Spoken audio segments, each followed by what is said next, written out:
Warahmatullahi wabarakatuh. Ustaz Adi, Warahmatullahi wabarakatuh. jazakumullah khair. Mudah-mudahan Allah berkahi antum, keluarga antum, ilmu dan semuanya, dan mudah-mudahan Allah jaga antum hingga surga Firdaus. Doakan kami juga semuanya agar dimudahkan menuju surga. Amin. Allahumma shalli wa sallim ala nabiyina Muhammad. Ustaz, ana ingin bertanya, di dalam sujud itu kan disyariatkan, atau di beberapa titik sholat itu disyariatkan untuk berdoa juga, Ustaz. Nah, apakah boleh berdoa selain di waktu sujud dan di akhir sholat, katakanlah pada saat ruku gitu ya, Ustaz ya? Itu yang pertama. Kemudian yang kedua, ketika sujud kan bacanya tadi antum sudah jelaskan subhanarabbil a'la wa bihamdi Allahumma gfirli. Apakah lebih baik mana kita menambahkan doa lain yang berasal dari hadis dan Quran, atau kita mendalami ini saja dan memaknai memaknai apa? Maknanya, sehingga kita betul-betul waktunya hanya cukup untuk doa ini saja gitu. Kalau kita memang betul-betul meresapi maknanya. Nah, lebih afdol yang mana, Ustaz? Syukran jazakallahu Baik, khairan. ada 4 keadaan. Pertanyaan yang pertama, di dalam sholat, yang posisi ini bila baik dikerjakan cepat mengabulkan doa.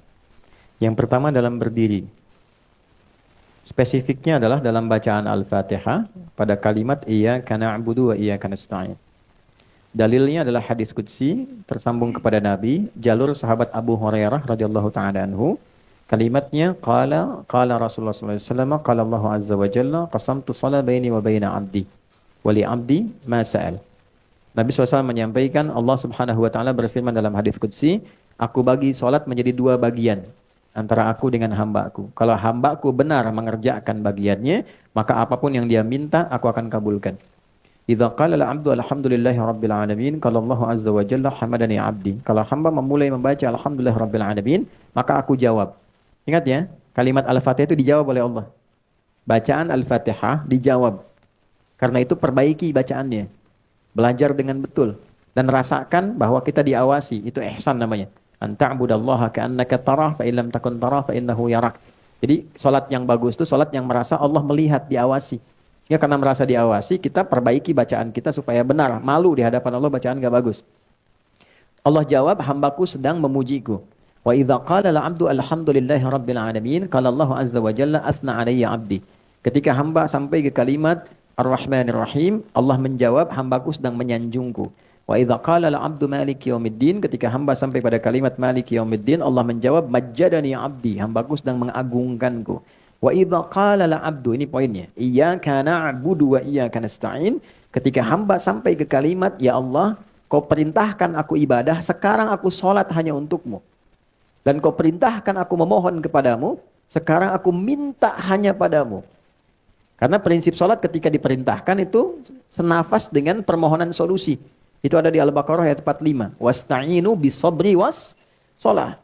Engkau punya masalah, terima dengan sabar, minta tolong lewat salat. Lalu kita katakan, iyyaka na'budu, engkau perintahkan aku salat, sekarang aku salat padamu ya Allah. Ya, ibadah itu na'bud itu salat maksudnya. Itu maksudnya Quran surah 20 ayat 14. Innani anallahu la ilaha illa ana fa'budni wa aqimis salata li dzikri. Wa iyyaka nasta'in, engkau perintahkan aku minta tolong, sekarang aku punya masalah ya Allah. Kepadamu aku mohon. Nah, ini sertakan dalam hati kita. Begitu sampai ke kalimat wa iyyaka nasta'in, sertakan di hati kita karena waktunya terbatas. Ya. Nanti langsung ditunjukkan oleh Allah dalam kalimat ihdinas siratal mustaqim. Digabungkan semua masalah kita di satu ayat. Siratal ladzina an'amta 'alaihim ghairil maghdubi 'alaihim walad dhalin. Nah, kalau kita sertakan dengan kalimat itu hajat kita di situ dan Allah Maha tahu dengan keadaan hati kita seketika. Ya. Apa dalil prakteknya? Dalil hadis sudah, dalil kemudian di Qur'annya dengan praktek itu dialami dan dilakukan oleh Nabi Zakaria. Di Quran surah ketiga Ali Imran ayat 38 sampai dengan ayat ke-39. Oke. Nabi Zakaria bermohon dalam salat, dalam berdiri. Hunalika da'a Zakaria rabbah qala rabbi habli min ladunka dzurriyyatan thayyibah innaka sami'ud du'a.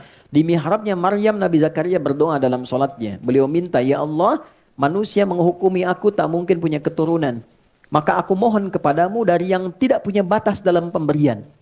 Aku mohon padamu saja. Engkau pasti mendengar doaku. Kalau pada yang maha mendengar tidak terkabul juga, mohon tunjukkan padaku saat ini dengan cara apa lagi aku mesti memohon kepadamu. Fanadathul malaikatu wa huwa qa'imun yusalli fil mihrab. Maka setelah doa itu disampaikan, salatnya belum selesai. Langsung malaikat turun menyampaikan, Allah mengabulkan doamu. Sedangkan beliau masih berdiri dalam salatnya. Itu poinnya. Berdiri dalam salat. Oke, Anallaha yubashshiruka bi Yahya. Allah kasih kabar gembira engkau akan punya anak namanya langsung dari Allah Yahya. Jadi Yahya itu nama langsung dari Allah. Ya, artinya hidup. Yang mustahil menurut manusia ada bayi yang lahir hidup dari rahim perempuan yang divonis monopos dan mandul. Maaf, bagi Allah tidak ada yang mustahil lahir dan hidup dia. Kedua saat rukuk. Jadi satu berdiri, dua saat rukuk. Wa aqimus salata wa atuz zakata wa raka'u ma'ar raki'in. Al-Baqarah ayat ke-43. Itu sudah saya jelaskan. Yang ketiga saat sujud. Tadi sudah kita uraikan. Yang keempat sesaat sebelum salam. Di bagian doa terakhir. Nanti kita detilkan. Allahumma inni a'udzubika min adzabi jahannama wa min adzabil qabri wa min fitnatil mahya wal mamati wa min syarri fitnatil masihi dajjal. Setelah itu isi dengan doa sebelum salam. Isi dengan doa. Ya, hadirkan itu cepat terkabul. Bahkan nanti kita detilkan saat akan salam kan baru sujud ya, baru duduk dan baru sujud. Kalau langsung salam kan batal salatnya. Jadi kita tahiyat dulu, di akhir ada rahasia besar. Saking besarnya rahasia ini sampai-sampai ada seorang ulama minta anaknya mengulang sholatnya karena lupa membaca doa bagian akhir ini. Nah, bagaimana kisah dan turunannya? Nah, pertemuan berikutnya nanti saat masuk. Ini kan masih gambar dulu. Jadi itu 4 bagian. Itu satu. Yang kedua, teknis dari apa yang tadi disampaikan pada poin ini penting juga. Apakah kemudian kita melafazkan ya, atau kemudian menghadirkan saja pada diri kita untuk permohonan itu. Saya sudah pernah sampaikan kalau yang dimaksudkan sholat fardu, ya maka cukup bacakan yang dibimbing oleh Nabi sallallahu alaihi wasallam. Hadirkan permohonan dalam diri kita. Dan tidak boleh membaca Al-Qur'an dalam sujud. Jelas ya? Tidak boleh membaca Al-Qur'an dalam sujud. Kalaupun ingin baca dipahami sebagai bacaan doa, bukan bacaan Qur'annya. Ya, itu dalam salat-salat sunnah. Bukan salat fardu yang sudah detil bacaannya diikat dengan kalimat shallu kama ra'aitumuni usolli. Kalau salat sunnah lebih fleksibel. Ya, misal dalam salat sunnah pengen baca yang Al-Baqarah ayat terakhir itu. La yukallifullahu nafsan illa wus'aha. Jangan baca dari awal, posisikan sebagai doa bagian tengah. Rabbana la tu'akhidna in nasina aw akhtana sampai ujung misalnya. Tapi jangan baca dari awal dan diposisikan sebagai ayat Quran. Pahami sebagai bagian doa. Karena enggak boleh baca Quran dalam sujud. Jelas? Saya kira itu Allahu a'lam bis-shawab.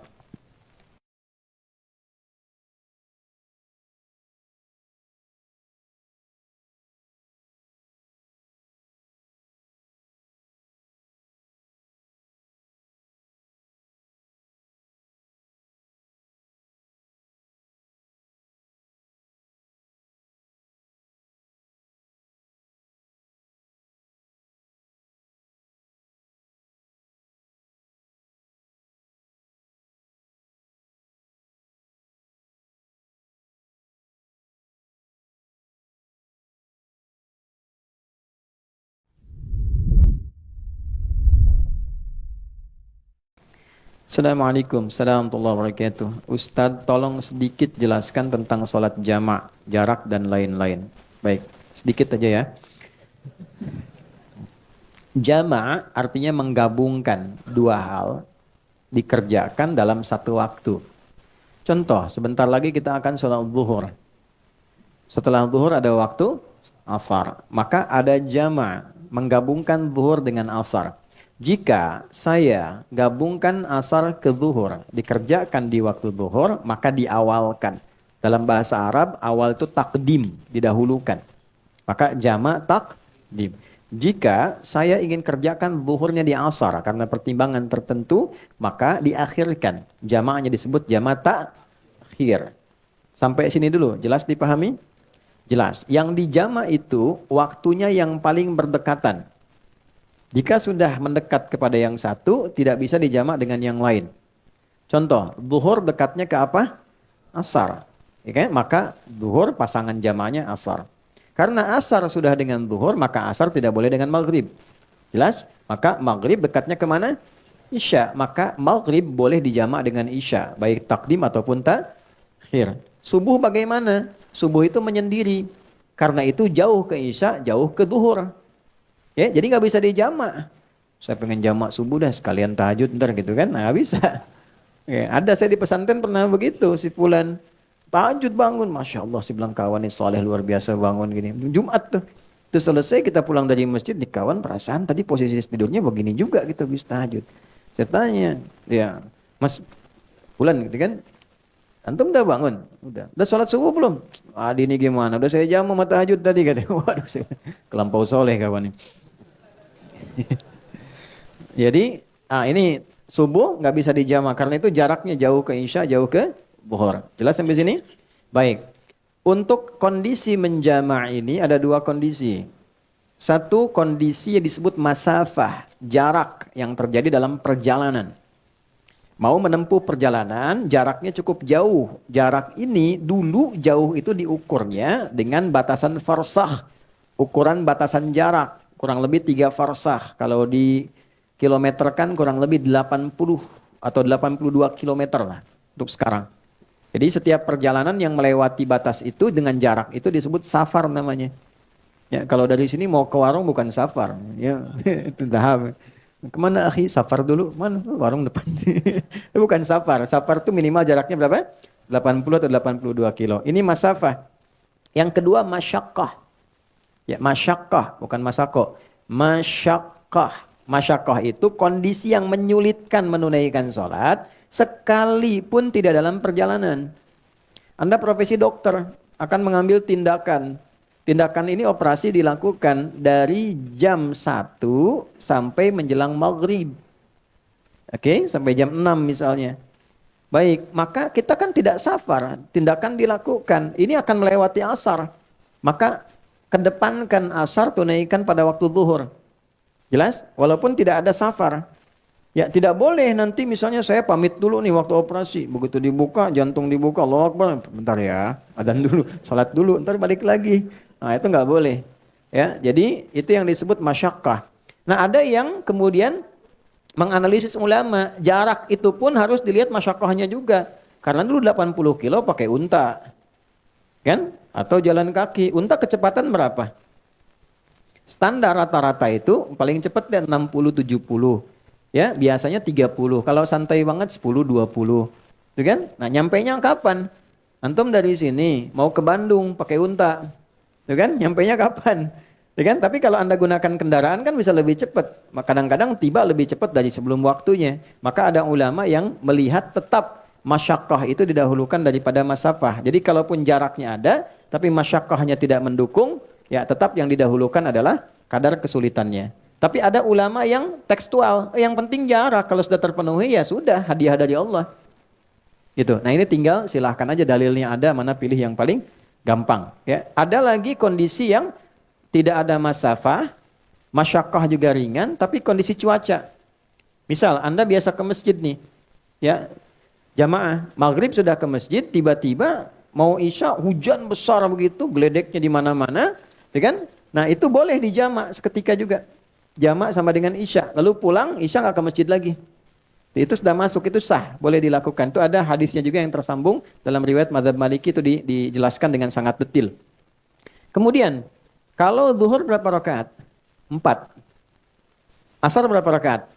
4. Kalau saya jamak, dahulukan asar, takdim ke zuhur, ditunaikan 4-4. Maka disebutnya namanya jamak kamil. Sempurna. 4 rakaat. Jelas ya? Yang kedua, ada kondisi, ini saya sedang nunggu nih pesawat. Saya mau berangkat. Sudah di Halim atau di Soekarno-Hatta, nunggu. Kalau saya paksakan 4, saya ketinggalan pesawat. Ya, maka apa yang terjadi? Ya, wa idza darabtum fil ardi falaysa 'alaikum junahun an taqsuru minas shalah. Quran surah keempat ayat 101. Tidak ada salahnya kalau engkau khawatir dalam perjalanan, engkau mengkosor. Kosor itu mengurangi, memotong. Ya, dikurangi itu jumlahnya mesti genap, harus selalu genap. Jadi yang ganjil nggak bisa dipotong, dibagi 2. Ya, zuhur jumlahnya berapa? 4, bagi 2 berapa? 2. Hasilnya harus genap, paling minimal 2. Boleh. Ya, maghrib berapa rakaat? 3. Bisa nggak dibagi 2? Tidak bisa. Jadi nggak bisa dikosor maghrib, nggak ada 1,5. Oke, subuh berapa? 2. Sudah batas minimal, nggak bisa dikosor lagi. Udah 2 dikurangin lagi gitu kan? Nggak bisa. Ya, dan akhirnya pun jadi ganjil 1 kan? Maka jumlahnya yang bisa dikosor cuma 3 waktu. Zuhur, asar, dan isya. Nah, kosor itu ada yang sifatnya tunggal, ada yang sifatnya jamak. Misal, saya mau kosor nih, zuhurnya karena perjalanan, tapi saya nyampe Semarangnya bahkan sebelum asar. Maka saya nggak jamak, kosor aja zuhur. Nyampe di Semarang saya sholat asar. Kalau saya mau tinggal mukim, Jelas? Nah, tapi kalau saya kondisinya memang di sana juga kegiatan, aktivitas, maka saya kerjakan sudah berangkat ke bandara, saya qashar, saya jamak dan qashar, gabungkan asar ke zuhur masing-masing tunaikan 2 rakaat. Saya hadir di sini mengajar, saya kan lagi pergi nih, safar, jalan. Di sini saya ikut dengan Anda mukim tinggal di sini. Maka zuhur saya jadi imam misalnya, saya tunaikan zuhur 4 rakaat, saya qashar asarnya 2. Itu namanya jamak kamil dan qashar. Ya, kamilnya untuk yang zuhur, qasharnya untuk yang asar. Paham sampai sini? Paham ya? Nah, apalagi misalnya nanti karena permintaannya sedikit. Ustaz, tolong sedikit jelaskan. Nah, itu yang sedikit sudah saya sampaikan. Wallahu a'lam bishawab.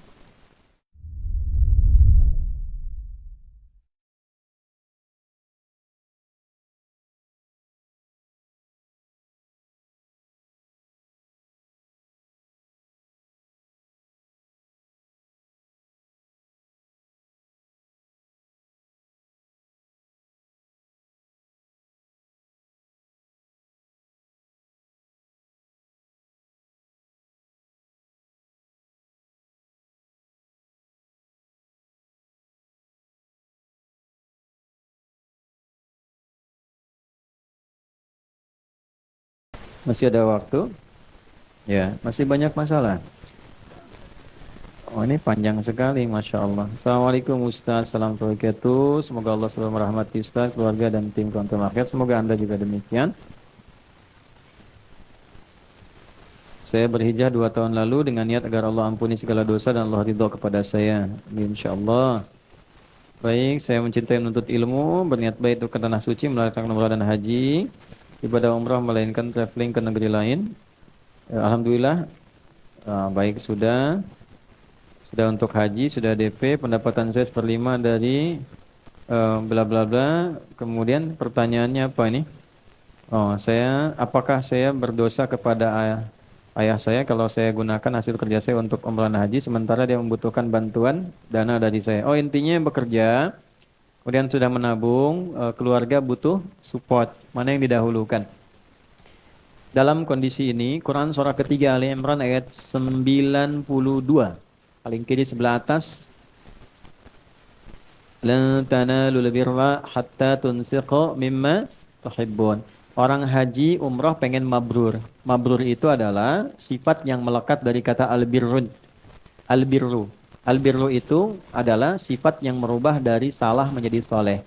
Misal lisan suka mencela, salah. Lalu berubah menjadi suka mengatakan yang baik-baik, soleh. Perubahan dari kurang baik jadi baik namanya birrun. Ya, baik itu 5 nanti. Baik fisik namanya thayyib, baik sifat namanya khair, baik praktek namanya ma'ruf. Ketika kebaikan dikerjakan karena Allah namanya ihsan. Kalau merubah dari kurang baik jadi baik namanya birrun. Kalau itu melekat kepada kita sosoknya menjadi mabrur. Haji mabrur adalah haji yang merubah pelakunya menjadi lebih baik. Jelas ya? Oke. Nah, ada tawaran dari Allah begini. Tidak mudah meraih predikat mabrur itu. Kadang engkau mesti bekerja keras begini, kayak nabung, doa. Makanya kemarin saya kencang sekali pada travel-travel, termasuk Kementerian Agama dan sebagainya, supaya begitu memperhatikan, menghormati dan menghargai para jemaah. Karena nggak mudah. Antum yang travel hati-hati loh ya. Bertakwalah kepada Allah itu. Cari dunia nggak apa-apa, tapi jangan sampai menzalimi ya dari orang-orang yang ingin berangkat. Karena nggak mudah. Mereka itu nabung. Ada yang jual tanah, jual kebun, macam-macam untuk berangkat. Harusnya kita berkhidmat untuk melayani mereka dengan baik supaya Allah ridha. Nanti dari keridhaan itu membuka kepada yang lain-lain. Gak ada masalah dapat mencari dunia, tidak ada masalah. Laisa alaikum junahun an tabtagu fadlan min rabbikum. Gak apa-apa, silakan. Al-Baqarah 198. Tapi jangan menjadikan pencarian itu menjadi zalim. Padahal gak ada fasilitas disebut fasilitas. Haji nggak ada tempat disebut haji ada tempat dan sebagainya. Biaya keluar banyak ternyata tidak sama dengan yang dijanjikan. Itu dosanya besar sekali itu. Mesti hati-hati. Nah, jadi tidak mudah Anda. Memang kalau sekarang prosesnya begini, memang itulah di situ seni ibadahnya. Di situ ada dramanya, di situ ada tangisannya, di situ ada pahalanya. Kalau langsung ada uangnya, perjuangan sholat, doa itu nggak ada, kenikmatannya nggak ada. Justru di situ, ya kenikmatan untuk merawat anak itu saat anak itu kan berproses. Kalau sudah jadi direktur jadi macam-macam itu kecil biasa saja. Justru ketika dia manja, ketika pengen digendong, ketika lari, ketika nggak teratur, di situ ada pahalanya. Itu poinnya. Nah, jadi kalau Anda menabung ada tantangan, itu memang fitrah. Nah, sekarang dihadapkan tantangannya, bagaimana kalau keluarga, apalagi ayah membutuhkan? Mana yang dahulukan? Birrul walidain, wassainal insana biwalidayhi ihsana. Quran surah ke-31 ayat 14, Quran surah ke-46 ayat 15. Tidak ada amalan apapun yang mengalahkan bakti kepada ayah dan ibu. Caranya, jadikan khidmat yang ada itu untuk bisa membahagiakan ayahanda Anda ini dan niatkan itu untuk mendapatkan karunia Allah menunaikan ibadah haji. Itu caranya. Ya, satu kali ada jamaah. Saya biasa mengadakan biasanya rutin manasik terbuka untuk umum siapapun yang mau berangkat. Walaupun kami nggak berangkat. Kita berusaha sharing ilmu. Satu kali ada jamaah dari Bekasi, dari Tambun. Beliau itu saya tahu seorang ustadz sederhana dari daerah gitu kan. Dan ngimamin di musola dan sebagainya. Itu ikut manasik. Jadi ada replika Ka'bah itu. Yang lain tuh moto, video begitu. Beliau tuh diam terus menangis. Selesai saya tanya, antum khusyuk sekali. Kenapa? Saya merasakan Ka'bah di depan saya, Ustaz katanya. Oh, Masya Allah. Alhamdulillah. Dah ikhtiar. Nih, baca surat ini. Itu kita ijazahkan Al-Baqarah ayat 196 sampai ke ayat 203 waktu itu. Baca, bismillah. Satu kali, udah kajian rutin lagi malam Jumat, orang hilang. Gak ada gitu. Masuk musim haji gak ketemu. Setelah selesai, pulang ini datang. Saya tanya, antum kemana aja kemarin gak muncul pengajian? Saya haji Ustaz nih, Masya Allah. Gimana ceritanya? Jadi waktu anak imamin di musola itu, saya kan bacain itu terus ayatnya. Maghrib ke Isya, ketemu subuh baca. Ada belakang jamaah tanya. Ustaz dari tadi Ustaz baca ayat haji terus katanya. Sudah haji belum? Belum. Ini imam berapa lama? Sekian. Udah, Ustaz sekarang ikut dengan saya pakai warna haplis. Kayaknya berangkat dapat warna haplis pulang. Jedanya singkat, nggak pakai lama, nggak capek dan sebagainya. Cuma ikhtiarnya ya kayak tadi, perjalanan demikian. Saya katakan sudah, hari ini nggak ada materi. Antum aja yang cerita pengalaman haji sama jemaah. Nah, jadi yang seperti ini, ada poin yang paling tinggi nilainya. Yang terakhir, ada seorang yang sangat mulia, orangnya saleh luar biasa. Ada yang mengatakan ini Ibnu Mubarak, ada yang mengatakan Malik bin Dinar. Tapi semua riwayat sepakat tentang kejadian ini. Apa itu? Beliau nabung seperti Anda ini, pengen haji. Udah siap semuanya. Tiba-tiba tercium bau makanan enak nyampe rumah. Penasaran. Ya ini bau enak banget. Begitu keluar istighfar yang sangat dalam karena melihat seorang ibu sedang masak bangkai keledai. Ambil dimasak. Dilihat kenapa kan? Kenapa Anda masak begini? Kan ini nggak benar. Saya tahu hukumnya haram. Tapi anak saya kelaparan. Kalau saya nggak makan ini untuk anak-anak saya, tidak terpenuhi hajatnya saat ini. Berapa yang Anda butuhkan? Sekian. Ternyata sesuai dengan jumlah hitungan tabungan untuk haji. Maka diberikanlah keseluruhannya untuk ibu dan keluarganya itu tanpa berucap sedikit pun. Gak ada yang tahu. Istri gak tahu, anak ini gak tahu. Karena nabung itu kan sendiri aja buat siap-siap. Belum bilang, diberikan semua tanpa kalimat sedikit pun. Gak pasang status. Sebenarnya pengen haji ya, tapi untuk ridha Allah. Nah. Gak ada. Jadi diam aja, begitu balik, apa yang terjadi? Maka malaikat berikan informasi yang sangat menarik. Ya, ada dua hal. Yang pertama ini riwayatnya sampai. Yang pertama adalah Allah menerima hajinya dengan sifat birrun yang melekat padanya. Dan dia belum berangkat. Tapi kalimat dan status mabrurnya sudah lekat di sisi Allah. Yang kedua, ini kalimat yang sangat viral. Kalaulah bukan perlakuan orang ini untuk menunjukkan keutamaan amalnya ya. Bukan yang seperti itunya, bukan. Keutamaan amalnya.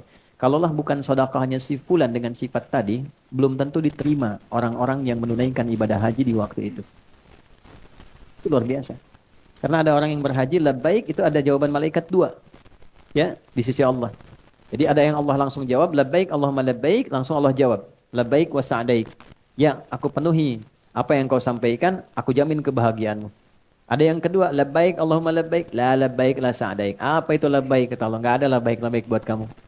Ternyata harta yang dikumpulkan dari harta yang haram, makanannya haram, pakaiannya haram, niatnya tidak benar gitu kan. Maka ketika sampai di situ kalimatnya sederhana. Malaikat tuh ikut ketawa tuh. Labbaik Allahumma la labbaik la sa'daik. Apa labbaik? Enggak ada labbaik. Ya. Ini bahasa ini ya, bahasa gambaran kita gitu. Jangan dipotong nanti malaikat ketawa, repot nih. Saya ada kontainer tuh, pembuat konten nih kadang-kadang Benar pembuat konten, kadang motong-motongnya nggak pas narasinya. Saya kemarin di WA, ada jenderal, ada ketua MUI macam-macam. Ustadz, intinya kami nggak diundang peresmian pesantren. Ya Allah, kapan saya resmikan pesantren? Belum diresmikan. Ternyata video itu adalah video bakti sosial. Angkatan udara minta izin di tempat kami fasilitasi. Keluarnya narasinya peresmian pesantren Ustadz Adi Hidayat. Itu belum diresmikan. Ya, hati-hati ya. Ada aliran kedua ini yang bahaya, aliran makiyun namanya. Ya, tukang maki-maki. Nah ini ya, ngajinya yang betul.